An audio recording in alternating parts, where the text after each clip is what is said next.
IELTS Writing Academic Lesson 7. Academic IELTS Writing Task 1. In this task you need to describe or summarize visualized data, such as graph, chart, table, diagram, process or scheme.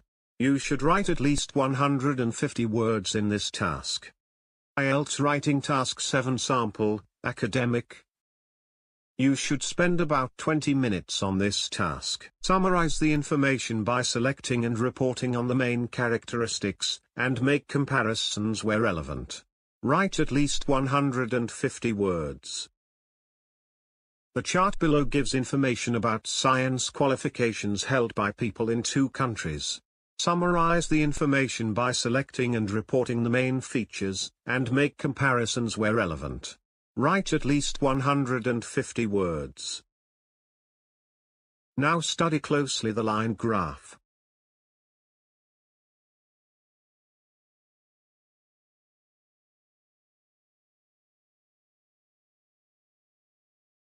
Model answer. This bar chart illustrates the percentage of people who hold a science qualification in Singapore and Malaysia. A prominent feature is that a significantly low percentage of people hold science qualifications, that is master's and bachelor's degrees in science from university-level studies in both countries. Less than 5% of people hold a qualification in science at master's degree level in both Singapore and Malaysia. Model answer. This bar chart illustrates the percentage of people who hold a science qualification in Singapore and Malaysia. The percentage of people with school-leaving exams in science is slightly higher in Malaysia than in Singapore. 35% of people in Malaysia have a science qualification at this level, whereas the number in Singapore is 5% lower. Finally, more than half the people in both countries hold no science qualification at all. 152 words. IELTS, Writing Task 2, Essay. You will be presented with a specific topic and asked to write an 250-word essay about it. It is advisable to spend about 40 minutes on it. You should spend about 40 minutes on this task. Present a written argument or case to an educated reader with no specialist knowledge of the following topic. Many childhood diseases can now be prevented through the use of vaccines. Should parents be made by law to immunize their children against common diseases, or should individuals have the right to choose not to immunize their children?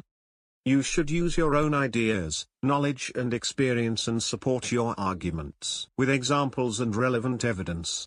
You should write at least 250 words. The question of whether we should oblige parents to immunize their children against common diseases is really irrelevant in today's society.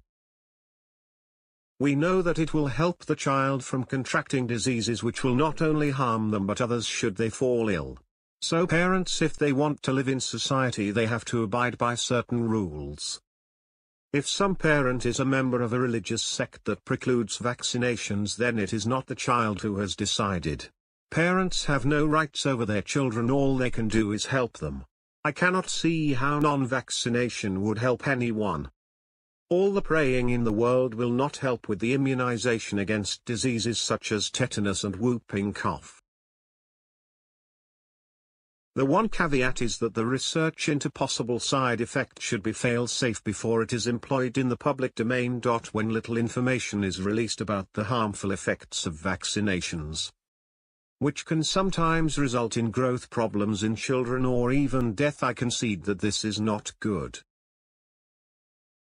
When children are given artificial immunity, we could be creating a society that would be vulnerable to epidemics. In the event that mass immunization programs were to cease, the society as a whole would be more at risk than ever before, so it's better. The body is supposed to resist disease and to create its own natural immunity through contact with that disease. However, you only have to look at life expectancy rates before Louis Pasteur made his discoveries so as to dismiss this argument. I am not a great fan of people's faith in parents. I think that the majority of people need protecting against themselves, let alone their children.